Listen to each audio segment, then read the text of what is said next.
Boa noite. Então, vamos conversar hoje a respeito de uma área que constitui a nossa estrutura humana e que é possível, a partir dela, realizar, ou seja, tornar real, vivido, visceralmente percebido, sentido, realizar esse anseio humano de estar em paz, sereno, ter clareza sobre a realidade, sobre o que acontece, os fenômenos dentro, em torno. Nós humanos, digamos, estamos constituídos de tal maneira que existe uma dimensão em nós, uma área, uma faculdade, digamos assim, de consciência, uma estrutura que é crucial para a realização desse anseio humano, de ter clareza, de olhar as coisas de uma maneira desprendida, com certo grau de imparcialidade, né? Porque não está diretamente envolvido, porque desenvolveu a respeito de si mesmo uma compreensão, uma conexão com si mesmo, que se origina numa instância que não é a instância fenomênica, que não é a instância o tempo todo impactada pelas impressões, né, do que acontece em torno, mas sim o sentido de si mesmo que existe desde si mesmo, auto-originado, uma instância auto-iluminada, autodeterminada, enfim, e que constitui na estrutura humana, na perspectiva yoga, constitui o ser, o self, a identidade primordial, a última instância, o núcleo mais fundamental da identidade humana. Essa instância atemporal, incondicionada, que é constitutiva, não é algo a ser criado, desenvolvido, é algo que é constitutivo da estrutura humana. Portanto, existe uma dimensão da nossa estrutura psíquica, uma área da mente, podemos dizer, que torna possível a conexão com essa dimensão autoiluminada própria, o ser próprio, o ser originário em cada um. E desse modo que nos interessa conversar e tentar compreender o que é essa área, que é dentro de alguns mapas chamada de mente meditativa. A mente meditativa. A mente meditativa é uma estrutura, né, que está dentro do campo mental. No entanto, é uma estrutura que já está, digamos assim, se abrindo para uma instância que transcende o mental, uma instância atemporal, a instância da alma, os nomes que se encontrem para isso. Essa dimensão auto-iluminada, essa dimensão luminosa do ser. Há uma área da mente que ela dialoga ao mesmo tempo com a racionalidade, com os afetos, e ao mesmo tempo ela dialoga com essa instância. Ela faz uma ponte. Isto é apelidado, né, de mente neutra, que é um nome a ser esclarecido, mente meditativa, porque ela tem essa capacidade de olhar, de perceber a realidade dentro e em torno, a partir de um nível de percepção que sai dos esquemas habituais, constituídos de memórias, que sempre estão, de algum modo, projetando, né? Sempre estão, de algum modo, criando um filme, né? Um filme a partir dos conteúdos anteriormente registrados. Então, o tempo todo estamos observando a vida, tendo como referência histórico, pessoal ou coletivo. as referências que estão armazenadas como resíduos ou como registros. Então fica uma lente colorida que traduz a realidade e interpreta de um modo constituído, influenciado completamente, né, por essas referências anteriores. O que essa área da mente, chamada mente neutra, mente meditativa, nos mostra, ou torna possível, é exatamente um olhar que sai desses esquemas habituais, que consegue perceber de uma instância que é capaz de acessar aquilo que emerge na sua origem e ter, portanto, uma compreensão, um discernimento que é basicamente imediato, é uma apreensão do todo de uma circunstância, de um conjunto de circunstâncias, de um fenômeno. É uma apreensão global do sentido, sem a interferência determinante dos registros anteriores. Não entra em choque com os registros anteriores, apenas enxerga de um patamar muito mais claro, muito mais alto, que acessa uma realidade de um modo muito mais profundo, vamos dizer assim, e ao mesmo tempo abrangendo complexidades, nuances, que naquele olhar comprometido com o passado não apareceriam com tanta nitidez. Não há, portanto, essa tradução, né, de cada instante com as cores velhas. Há a possibilidade de apreensão daquilo que emerge nesse momento, no agora. Aquilo que emerge, aquilo que se apresenta como vida, né, como vida aparecendo. Então a mente neutra é capaz de apreender, né, esse todo, né, e, portanto, a partir dessa apreensão do todo, de cada instante, aquilo que emerge agora, ela naturalmente estabelece uma relação harmônica, uma relação apropriada, uma relação que tem muito de acolhimento, tem muito de impacto transformador, tem muito também de liberdade, né? E tem uma capacidade operacional, digamos assim, pragmática, uma capacidade de responder bem, de uma maneira harmônica, que traz para aquele que age um sentimento de satisfação, de plenitude, a sensação de que viveu bem aquele instante, viveu plenamente aquele momento. E quando aquele momento passa, ele sente que aquilo foi bem vivido e ele está pronto para viver aquilo que emerge agora. Porque ele viveu a partir de uma dimensão fora desses esquemas temporais. Conseguiu enxergar num nível mais alto. Mais alto quer dizer, numa instância, uma frequência que sai, portanto, desses esquemas. Então, nós estamos dizendo que existe uma área constitutiva, não é uma coisa que você tem que criar, é parte de você, e ela está aí para ser vivida, né? Para ser acessada de uma maneira consciente, para estar disponível para que cada um viva plenamente a sua vida. Viverá plenamente a partir dessa área. Então esse é um aspecto interessante no primeiro momento, compreender que existe essa dimensão. Agora, como tudo, né, como todas as áreas que nos constituem, desde o físico até o mais sutil, cada área pode estar no nível de completude, no nível de transbordância vital, de frequência vibracional alta, num modo de ser criativo, né, que flui a partir dessa dimensão atemporal, ou pode estar também desvitalizado, né, lento, com uma densidade que dificulta o fluxo, as respostas. A vida fica lenta, a vida fica frágil, precária, insegura, controladora, indecisa, exatamente porque existe aí uma condição de precariedade. Essa precariedade, essa defasagem, ela tem um elemento vital, que é a baixa carga prânica, a baixa carga vital. Ela tem um elemento vibracional, que é a densidade, é a lentidão, é a morosidade, é o embotamento.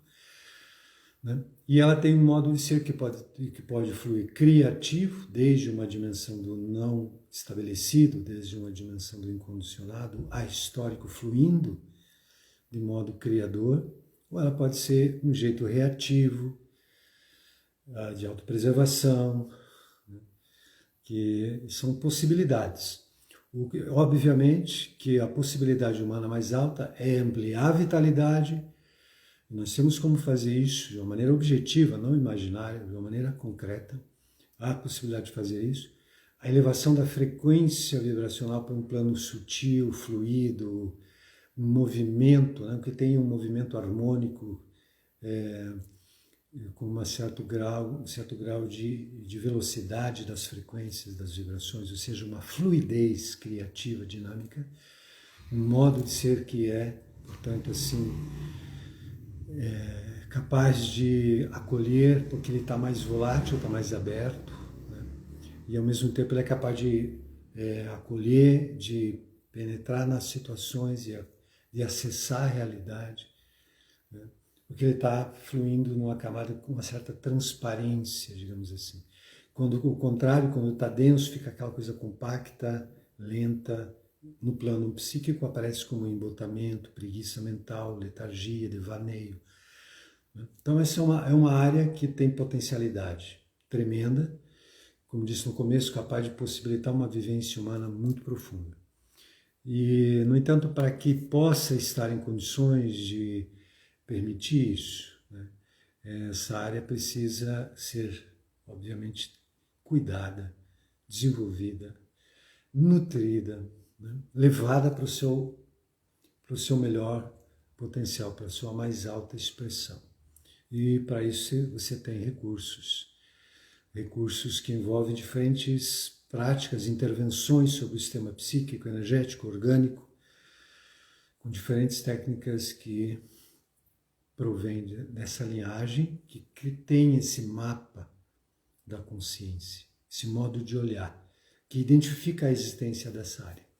Essa área, mente meditativa, como disse, mente neutra, essa área que tem essa sutileza toda, ela faz parte de um mapa mais complexo da tradição Tântrica Yogi, um mapa que compreende 11 áreas, e essa é uma delas. É uma área que diz respeito a um campo psíquico sutil, né? E que também na tradição da Índia, o saber relacionado a essa área, ele foi registrado numa linguagem bastante assim aforística, bastante sucinta, é a tradição oral de pessoa para pessoa, boca a ouvido, como se diz na Índia, Gupta Vidya, e com poucos registros, e um modo de registrar esse saber e de inclusive utilizar esse saber de uma maneira prática foi, né, a codificação, a estruturação desse saber numa linguagem dos números. Então existe uma linguagem dos números que constitui um modo de dizer a partir do número, né, dentro da perspectiva tântrica, né, que é o que popularmente se conhece como numerologia tântrica, né, que trata desse mapa, trata da possibilidade de um diagnóstico das condições de cada indivíduo e trata da possibilidade de intervir para ampliar. Então tem o diagnóstico e o tratamento. Isso é muito importante, porque uma mesma tradição, ela tem um diagnóstico e ela diz o que fazer para trabalhar com aquela necessidade diagnosticada. Isso é muito importante, porque existem muitas tipologias, popularmente, isso se encontra em muitos lugares, existem muitas tipologias interessantes no diagnóstico, mas sem recursos objetivos de tratar, de encaminhar uma transformação. Então, assim, faz um diagnóstico e tem que criar, de acordo com a subjetividade de cada um, criar o seu modo de trabalhar, de desenvolver. Quando uma tradição ancestral, ela tem o diagnóstico e o tratamento, parte da tradição, porque todas as tradições originalmente tinham, mas são fragmentos que vazam, digamos assim, de uma linhagem que não é pública, ou resquícios, fragmentos de coisas antigas, que se mantêm e que têm uma grande relevância porque tem uma sabedoria ali. No entanto, a maior parte dessas tipologias estão incompletas porque elas, próprio modo de trabalhar, de tratar, proveniente daquela tradição, se perdeu ou não foi ensinado publicamente. E então há uma defasagem no modo de encaminhar o trabalho, o objetivo de transformação. A grande beleza e a grande, digamos, bênção dessa linhagem, desse saber ancestral da numerologia tântrica, é o fato de ele ter sido ensinado há pouco tempo atrás, poucas décadas, e conter ainda, ter sido ensinado de forma completa. Pelo menos completa nesse sentido, diagnóstico e tratamento. Nessa perspectiva dos números, esse mês de abril, ele está relacionado a uma das áreas da consciência. Então, o mês de abril está relacionado com essa área da qual estamos falando agora, essa área chamada mente neutra, mente meditativa, que tem essa abrangência toda sobre a qual já falei. Deu para descrever. Quando então essa área está plenamente nutrida, no seu mais alto grau, todas aquelas qualidades da alma, as qualidades divinas, de qualidades de que diz respeito a um potencial, a uma fonte criadora, que aparece como força, e força vindo dessa dimensão criadora, divina. Divina no sentido de originada em si mesma. Né? Quando isso aparece como força, e essa força é aquilo que chama de virtude. Virtude é força, na origem da palavra no latim, força, e força diz respeito a essa emanação direta dessa instância incondicionada, auto-originada. Portanto, deixar essa área em condições significa dar abertura para a manifestação de qualidades fundamentais da vida, e essas que falamos, essa capacidade de olhar fora dos esquemas habituais, ela é crucial, ela é absolutamente fundamental. E quando ela ocorre dessa maneira, existe uma leitura, que podemos deixá-la de modo, chegando num nível assim, reconhecível e concreto, ela é capaz de perceber em cada situação aquilo que é harmônico, o núcleo luminoso, o potencial luminoso dessa situação, aonde, se eu atuar ali, isso se desdobra de uma maneira, digamos assim, luminosa e transformadora. Uma transformação harmônica é produzida com uma ação que toca exatamente no núcleo luminoso harmônico de uma situação, de uma pessoa ou de si próprio. Quando o diálogo, quando a relação é a partir e é conectado, né? Nesse núcleo, então, ocorre uma mudança. Então, a mente neutra ela é capaz de enxergar esse núcleo luminoso e interagir ali. Por isso, tem produzir um grande impacto transformador. Ao mesmo tempo, isso é uma coisa absolutamente significativa, ao mesmo tempo ela é capaz de perceber o potencial desarmônico, o potencial negativo, o potencial a ser dissolvido, a ser ultrapassado também, quem sabe, a ser evitado, mas muitas vezes a ser compreendido com maior clareza para que se dissolva o que havia ali de confuso. Então, essa área da mente neutra, ela enxerga também o negativo, o desarmônico, e consegue responder a ele. Percebam que, então, a mente neutra, ela atende ao todo de uma situação. Ela tem um pragmatismo capaz de agir e estimular uma grande transformação, manifestar o potencial harmônico daquele contexto. Ao mesmo tempo, ela é capaz de perceber o que está faltando, perceber o aspecto negativo, desarmônico, que cria um sentido de conflito ou de distanciamento, uma desconexão de uma dimensão unitária, de um sentido de acolhimento, de comunhão, aquilo que esteja atrapalhando essa vivência de unicidade, imediatamente é percebido por essa mente. Ele enxerga, a mente neutra enxerga isso e atua de uma maneira, portanto, abrangente. Ela desconstrói o negativo e ativa o potencial harmônico. Então ela tem uma ação abrangente, ampla, despreendida, né?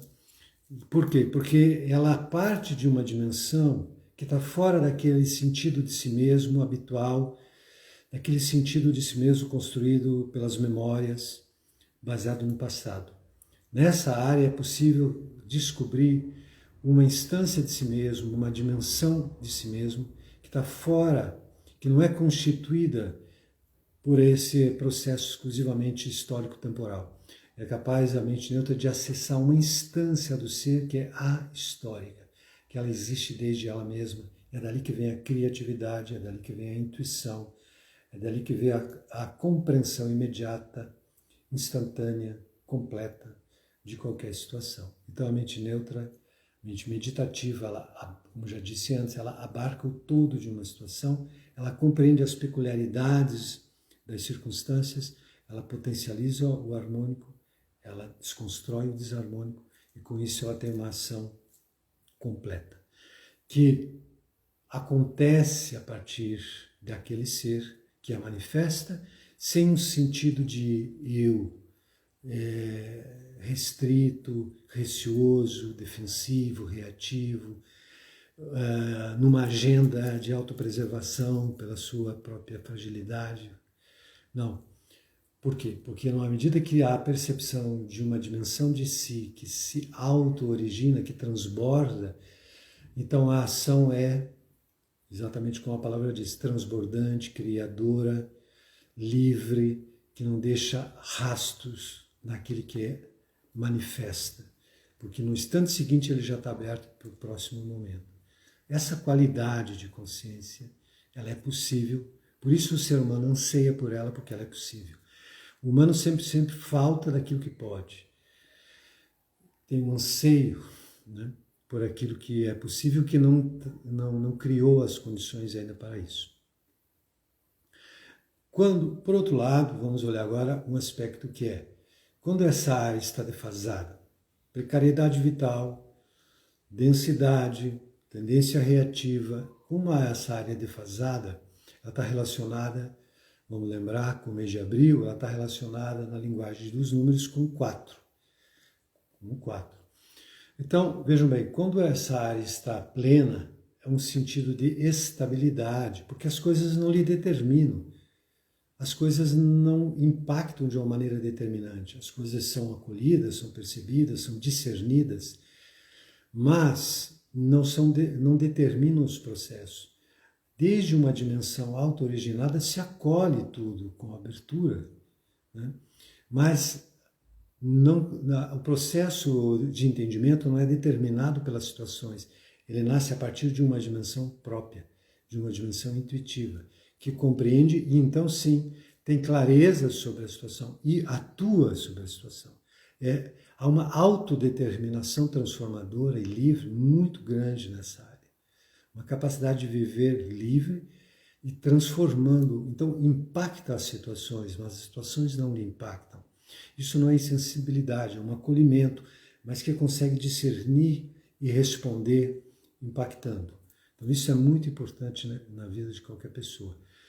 Então, há uma estabilidade dinâmica aí, não é uma estabilidade estática como uma coisa mórbida ou morta ou uma linha reta. Há um fluxo, há uma alternância, há um dinamismo harmônico, há um dinamismo, há uma estabilidade dinâmica, né, por mais que pareça estranho essa expressão. Isso traz paz, serenidade, desprendimento e tudo mais. Quando essa área está defasada, frágil, na luta por se garantir, etc., essa área, ela anseia por aquilo que ela vivenciaria se ela estivesse em condições melhores. Isso é uma característica. A defasagem nesse processo de consciência, a defasagem ela indica uma tentativa de ser daquela maneira que seria o espontaneamente presente se aquela área estivesse plenamente desenvolvida. Então, vamos pegar um exemplo. Haveria estabilidade, harmonia, equanimidade. Né? Haveria isso espontaneamente, sem esforço, sem autopoliciamento, de uma maneira espontânea. Agora, não há, porque não está em condições, não está apresentando condições para isso. Então, o que aparece? Ou seja, quais são as defasagens dessa área? Uma delas é a tentativa de criar estabilidade por uma via que é completamente equivocada, ineficiente e geradora de efeitos colaterais, digamos assim, negativos, que é a rigidez. A rigidez é uma resistência à alternância desmedida, é uma tentativa de se manter-se numa linha, de manter-se fora do impacto, fora das determinações externas, mas de uma maneira artificial, de uma maneira forçada. Então é um congelamento, né? É a rigidez. A rigidez é uma tentativa de estabilidade, no entanto ela é completamente patológica e ineficiente. Então isso é uma característica. A outra característica é que quando essa área está desenvolvida, ela é capaz de perceber o núcleo harmonioso, luminoso e o aspecto desarmônico ao mesmo tempo e responder a ambos, como já disse. Quando ela não está desenvolvida, ela não consegue enxergar ambos ao mesmo tempo. Então, uma hora ela percebe algo desarmônico e ela diz, mas as coisas estão negativas, não está nada bem. Ela está vendo o que não está bem, está vendo os obstáculos, está vendo o teor que cria conflito, distanciamento, discrepâncias e separatividade. E então ela entende isso como algo desagradável que caracteriza um estado negativo. Então ela pode naquele momento considerar que as situações ou ela mesma ou a vida está assim. Mas como ela é uma área que busca o todo, ela não se contenta só com um lado, só com uma parte, então de repente ela já percebe alguma coisa positiva, dela já diz, mas não é tudo também que está negativo, isso aqui está bem, isso aqui também está bem, pô, isso aqui está maravilhoso, que ótimo isso aqui, a vida está muito bem, né? E aí, ok, e de repente ela diz, mas também não é tudo que está bem, porque isso aqui também não está, isso aqui não está tão legal assim, isso aqui também não. De novo, então o que ocorre? Ela busca enxergar os dois ao mesmo tempo, porque isso é o potencial que ela tem. Como ela não está com o potencial ativado, ela vê um, vê o outro, não consegue juntar, não consegue ter abrangência. Então o que isso determina ou influencia muito em direção à instabilidade, a variação de humor, a leitura de uma coisa da vida como estando bem, muito bem, daqui a pouco nada bem, e alternando com muita frequência e algumas vezes muito rápido. Isso gera uma instabilidade, né, interna. E, inclusive, isso gera uma autoimagem negativa e a pessoa já, ainda mais hoje, que tem muito esses diagnósticos de bipolaridade, a pessoa já pensa, não, estou ficando bipolar. Ela já começa a se impressionar com uma coisa que, na verdade, é interessante que esteja acontecendo, no sentido mais amplo. Por quê? Porque ela busca o todo, ela busca ver todos os ângulos, ela não está querendo ter uma visão maniqueísta, uma visão isso é positivo, isso é negativo, então, que exclui. O potencial dessa área é ver o todo, então ela não está em paz, não está se sentindo, se reconhecendo plena, enquanto ela não enxerga o todo das situações. No entanto, quando ela não está desenvolvida, ela não vê isso tudo. Essa que é a questão. Então é mais ou menos como se fosse um cobertor curto, que quando se cobre os ombros, os pés ficam de fora, quando cobre os pés, os ombros ficam de fora.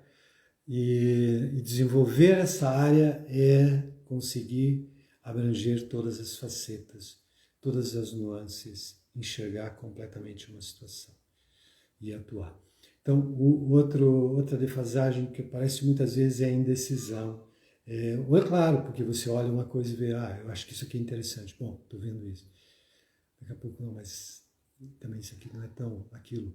Aquilo parece mais interessante. Então, a indecisão, a instabilidade, a alternância, a rigidez, por outro lado, às vezes até como resistência a esse fluxo muito frequente de alternância, que cria um desconforto, uma insegurança, e a pessoa fica assim, pensando, pô, quando que eu tenho razão, afinal? Quando eu acho que está tudo bem ou quando eu acho que não está nada bem, né? Essa inflexibilidade que tende a aparecer como uma maneira, a teimosia pode aparecer também como uma maneira de tentar manter algo, de não ficar, digamos, mudando tanto, considerando que essa mudança, ela é fugaz, porque, digamos, aonde se chega pela mudança, já no momento seguinte já muda para outra coisa e não se tem a experiência de completude nessa mudança. Não é uma mudança para um patamar abrangente, que é capaz de viver de uma maneira que responde de uma forma que traz um sentido de ter vivido plenamente aquele momento. Traz sempre um sentido de insatisfação, de autocobrança, né? E existem algumas características também interessantes, que quando essa área está desenvolvida, uma pessoa tem uma conexão afetiva muito profunda e abrangente, com alto teor, digamos assim, de incondicionalidade, né? Eu sei que é um pouco conto de fadas, histórias de amor incondicional, mas vamos compreender que isto é um afeto que nasce, e é evidente que ele não abstrai das condições, mas ele nasce de uma dimensão, que é essa dimensão do ser, essa dimensão que é atemporal, essa dimensão que existe desde ela mesma e, portanto, não é determinada, e que por isso é capaz de ter uma compreensão clara da realidade e, naturalmente, ter um afeto também proveniente do seu próprio ser para as situações, com menos impacto de determinação do afeto pelas circunstâncias, pelas impressões que vêm das várias circunstâncias. Portanto, o afeto que brota, que transborda, que se espalha.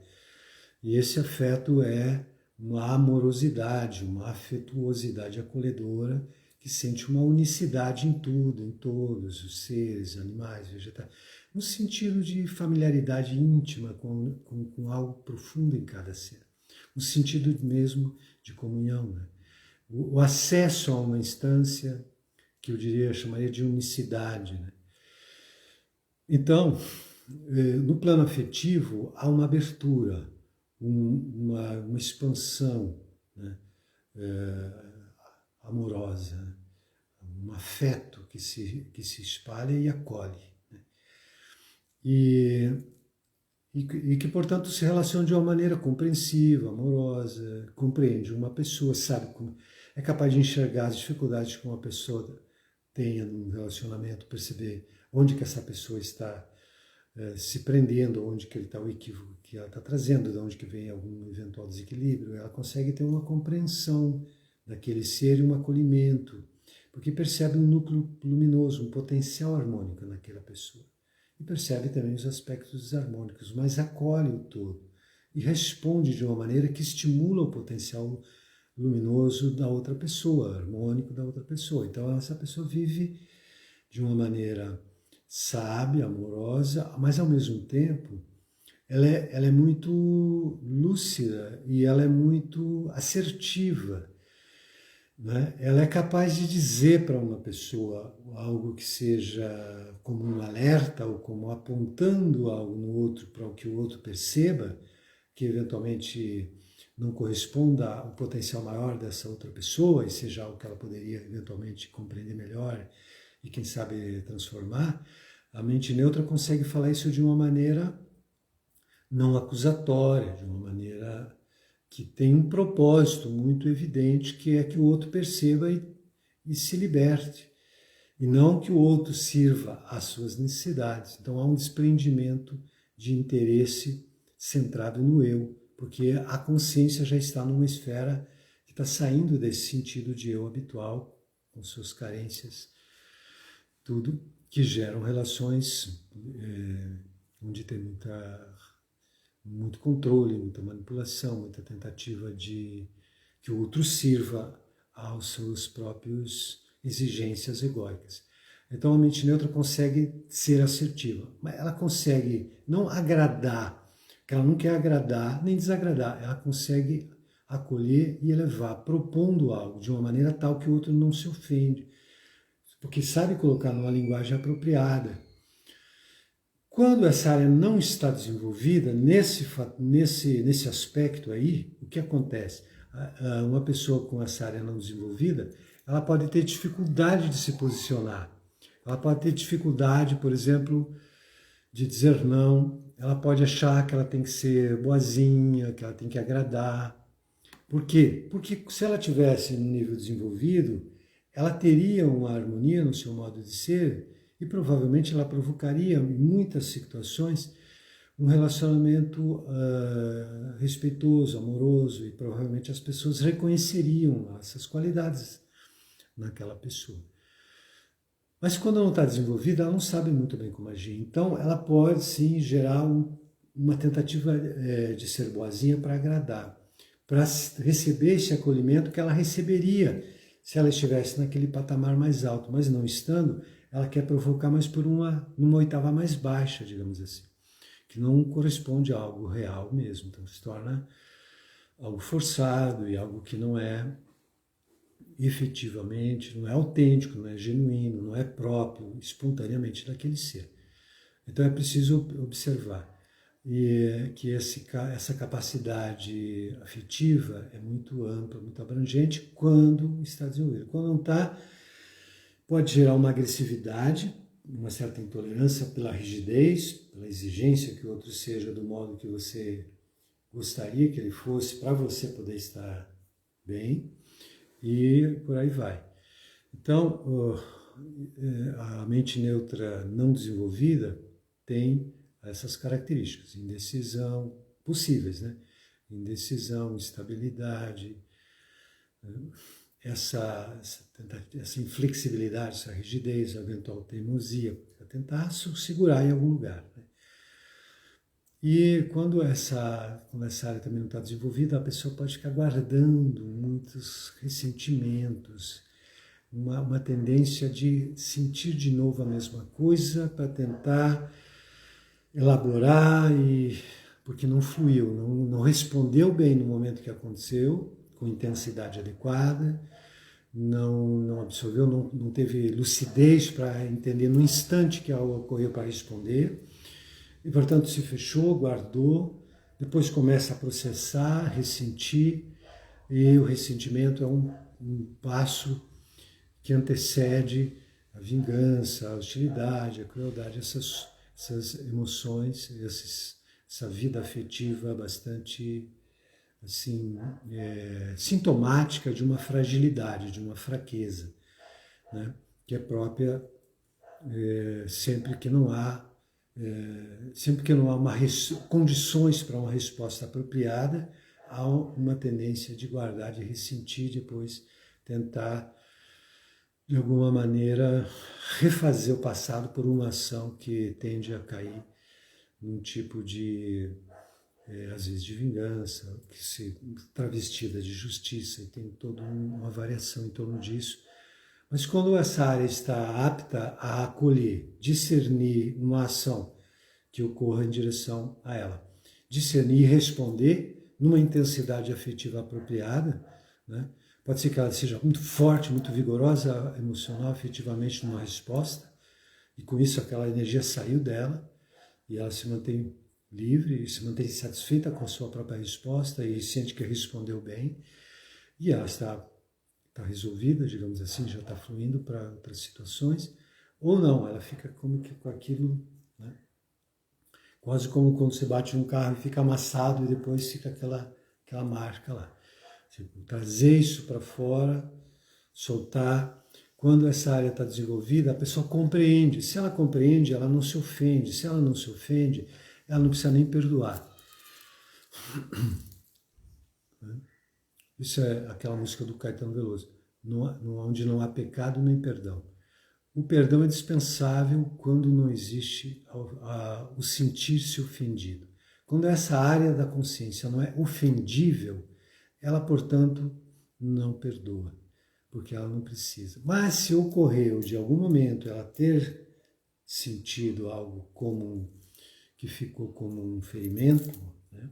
Uma mágoa, como se diz, e um ressentimento, na medida em que ela se qualifica no seu processo de expansão, de transformação, de nutrição, de desenvolvimento, essa área, ela é capaz de olhar para aquela situação, enxergar ela mesma lá na fragilidade que ela estava no momento em que ela se ofendeu, compreender aquele contexto todo, inclusive ela mesma, na condição que ela estava, compreender o outro na condição que ela estava e ter uma nova leitura, uma nova compreensão daquele evento, uma ressignificação daquele contexto, e naturalmente aí Nem surge a questão do perdoar, porque ela já não se ofenderia mais e compreende que aquele ente dentro dela mesma que se ofendeu já se dissolveu, porque ele dizia respeito a uma dimensão de ser, uma instância dela mesma que foi se transformando, foi se dissipando, foi se diluindo numa amplitude que é muito maior, que se autoalimenta, que não necessita se autoafirmar, que não está disponível para ser afetada e ofendida. Porque consegue, digamos, mais do que esquecer, consegue não sentir de uma maneira que lhe afete significativamente, né? Isso é que permite o amor realmente, no sentido autêntico, né? Essa visão. Isto é possível, isso não é um conto de fadas, o humano está desenhado para viver isso.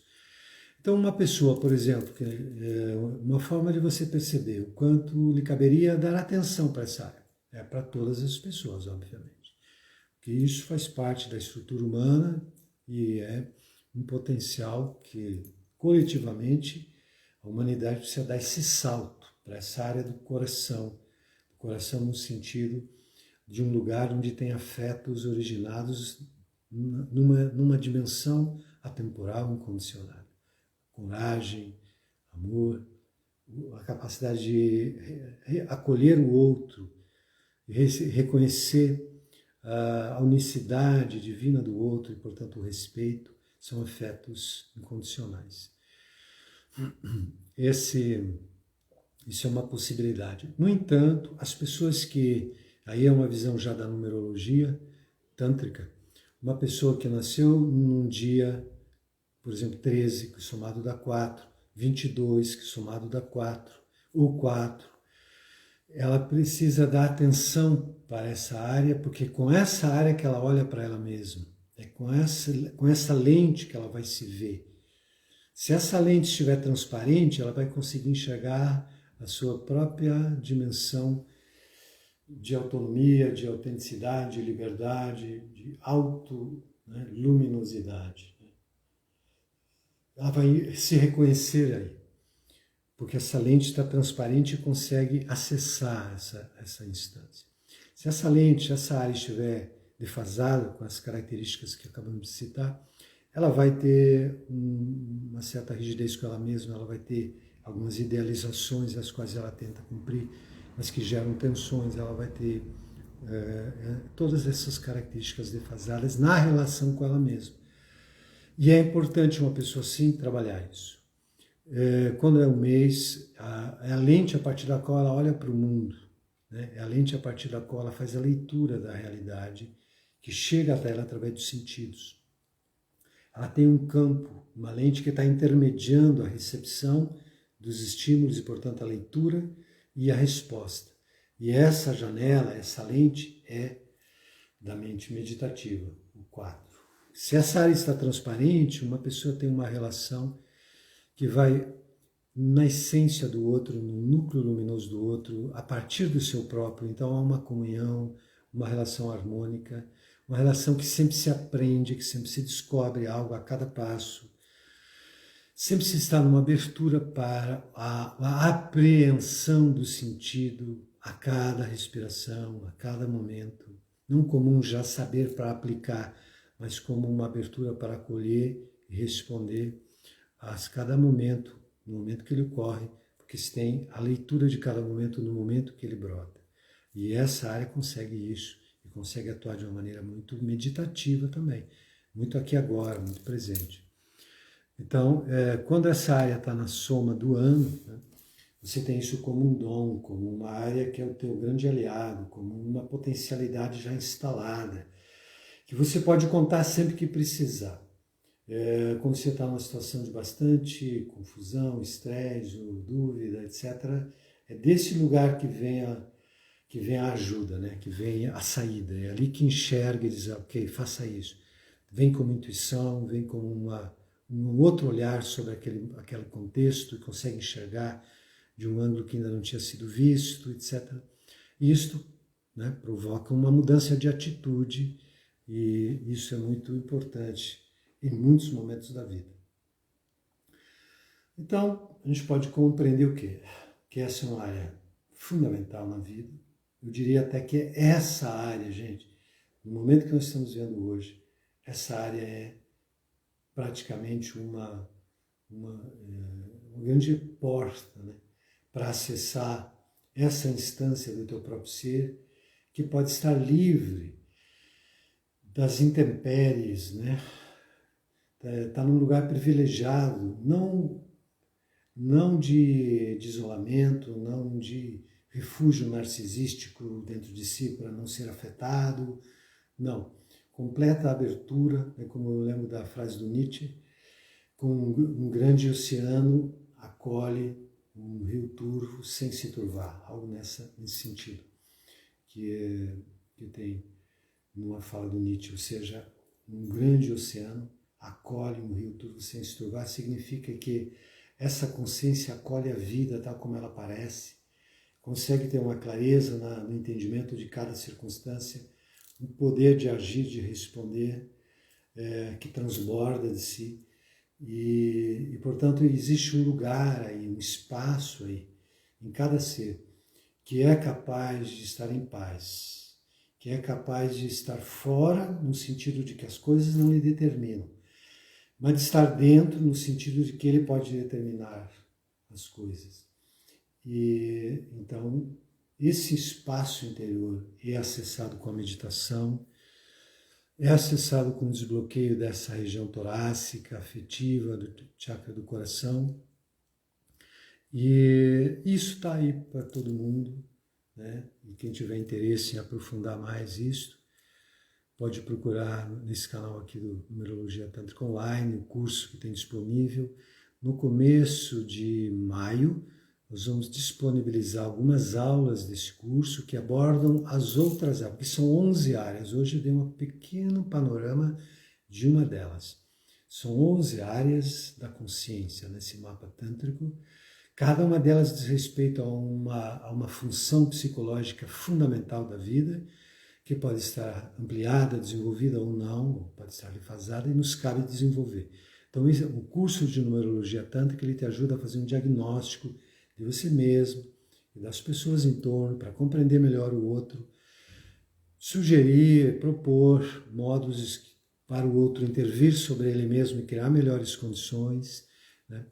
No começo de maio, nós vamos disponibilizar algumas aulas que falam lá sobre a origem dessa tradição, desse saber ancestral, a linhagem de alguns grandes Mahatmas, né, de alguns grandes mestres dessa linhagem, que são inspiradores, e algumas práticas também ligadas à área do corpo, da área do corpo físico, que diz respeito ao 5 de maio, que diz respeito à autenticidade, diz respeito à liberdade e à responsabilidade de ser você mesmo no mundo, diz respeito à criatividade, à capacidade de criar a própria vida, né? E então nós vamos conversar sobre isso, né? E no começo de maio vai estar disponível algumas aulas do curso ligadas a essa área da consciência que é o 5, que é o corpo físico, que é uma área visível da consciência, não é alguma coisa sólida, líquida que vai morrer, portanto não é tão importante. Não, o corpo físico é uma área da consciência. Esse é um passo fundamental para viver em harmonia nessa área.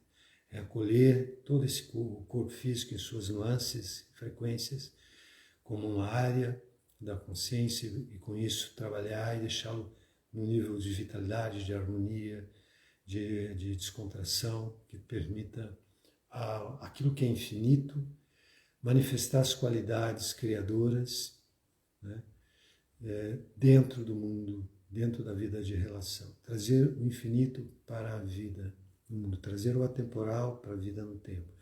Né? Essa possibilidade de viver, né, o divino no humano, né, sem essa dicotomia, que é totalmente artificial e enganosa. Então, possibilidade de acesso e de estar dentro do mundo. Isso é o que nós vamos conversar mais e tem a aula que vai estar disponível, então, no começo de maio. Então é isso. Vocês podem ter perguntas, podem entrar em contato, podem escrever aqui no próprio canal e nós vamos responder e ter mais informações sobre quem sentir uma vontade ou interesse de continuar estudando esse assunto. Quem quiser fazer uma conversa individual para fazer uma compreensão da sua própria estrutura, você pode se comunicar então com a gente, ok? Então, muitas graças, Vaheguru, Namastê, estejam em paz e nos encontraremos aí em qualquer momento.